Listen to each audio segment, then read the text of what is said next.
ఈరోజే, నేడు నీవు నాతో అంటున్నాడు. అంటే ఈ మాటలు యేసు ప్రభు యొక్క ఉద్దేశం ఈ మాటలో కనిపిస్తుంది మనకి. నేడు అనగా ఈరోజే మనము ఆయనతో కలిసి జీవించాలని ఆయన ఏం చేస్తున్నాడు? కోరుకుంటున్నాడు. ఇంకా మనం మారు మనసు పొందని వారముగా ఉంటే ఈరోజే మనం ఏం చేయాలి? మనం మారు మనసు పొందాలి. ఇంకా మన మనస్సు అనేది ఇంకా లోకం మీద, ఇంకా లోకంలో ఉన్న వాటి మీద, ఇంకా మన మనస్సు అనేది వ్యర్థమైన వాటి మీద పెట్టుకుంటూ మారు మనసు పొందకుండా ఉంటే ఈరోజే మనం ఏం చేయాలి? మారు మనసు పొందాలి. నేడే ఆయనతో కూడా జీవించాలని దేవుడు కోరుతున్నాడు. ఇది ఒకటి. ఇంకా అందుకేముంది? బైబిల్ ఇవన్నీ చూస్తే మనకు సమయం చాలదు, కానీ అందుకేమంటారు తెలుసా బైబిల్లో? కొరింథీ పత్రికలు అనుకుంటా, నేడే రక్షణ దినము, ఇదే మిక్కిలి అనుకూలమైన సమయం అని ఉంది. అంటే ఈరోజే దేవుడు మనకి శ్రేష్టమైన అవకాశం ఇచ్చాడు.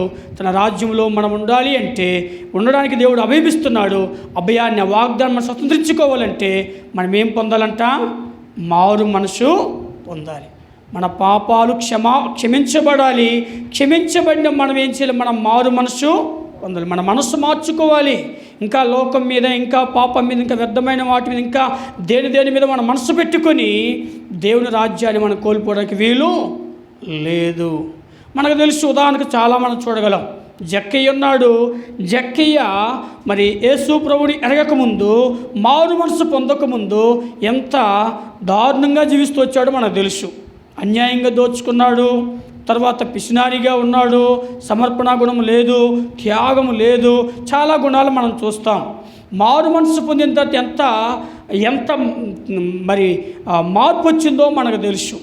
ఇంకా బైబిల్ గ్రంథంలో మనం చూస్తే లూకాసు సువార్త 18వ అధ్యాయంలో ఎవరు మనకు కనిపిస్తారు అంటే ధనవంతుడు, లాజరు.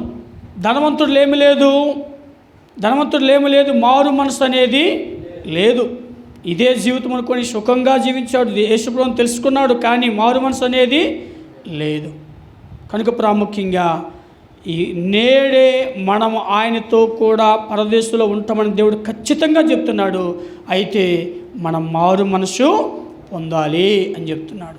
ఇక చూస్తే అందులో మనం ఆలోచన చేసినట్లయితే అక్కడ ఇంకో మాట అంటున్నాడు, మనము యేసు ప్రభువుతో కూడా సమాధాన పడినటువంటి